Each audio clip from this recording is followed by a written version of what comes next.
जय जगन्नाथ सांग मैंने आमको तो जो गछ गुड़ाक फ्री रे मिलता है से कथा जाने आम मन तो खुशी होता है किंतु आपे आपे जो गछ गुड़ाक आम गार्डन में उठते से कथा जाने आम मन तो आकाश रे उड़ुता है। चलतु मो गार्डन में भी एमती किसी गछ उड़ी आपंक सेयार कर देखूँ मैंने गोटे बाल्टी गोटे लेंबू गछ लगी तो सैड्रे टिके ना फाटी जाता तो से सैड्रु 3-4टा खंडे पिता शाग गछ बाहरी तो मुझे तो केवेठू देखिले मुझे भाविली टिके बड़ होगले नहीं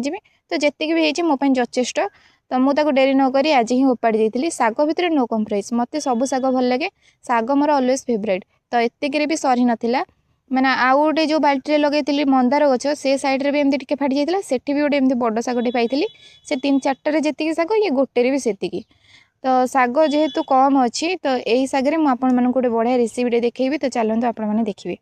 तापर आम बारिक आसिक किसी कदली 5 टंका गोटे कदली पत्र नहीं आसती जोटा निहाती दरकार तो कदली पत्रटा धोईकी मम्मी की देती मम्मी से शाग गुड़ाक भी धोईकी रेडी कर रखी से शाग आ 4-5टा खंडे कंचा लंका 6-7 फुट रसुण ता देहरे देकी मम्मी कदली पत्र को पूरा भलसे भांगी देते जमती चुली भितर पशिब ना जहाँ भितर पाउंस फाउंस जमी न पशे तो तापाई सपोर्ट देकी मम्मी मुझे कदली 5 टंका आनी भी भिडी देते जेहेतु आम चुली पोड़ा हे तादेह किसी पाउंस न पशिब पूरा आराम से सेफली आम जमी पाखक पलि आसो पोड़ी तो मम्मी से हिसाब से पूरा सैज एपट सेपट कर बांधिकी तादेह चुली भितर पूरे देले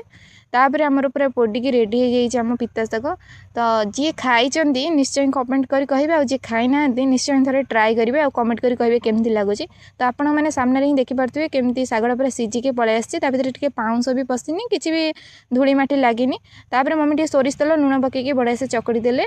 तापर रेडी हो गला आमर शाग पाग तो आपण मैंने देखिए जानीपे जे खाई मत निश्चय कमेंट कर कहे और जे खाई ना निश्चय ट्राए करेंगे बहुत ही बढ़िया लगे। भिडियोटी भल लगी लाइक टे निश्चिंत करेंगे। रही जय जगन्नाथ।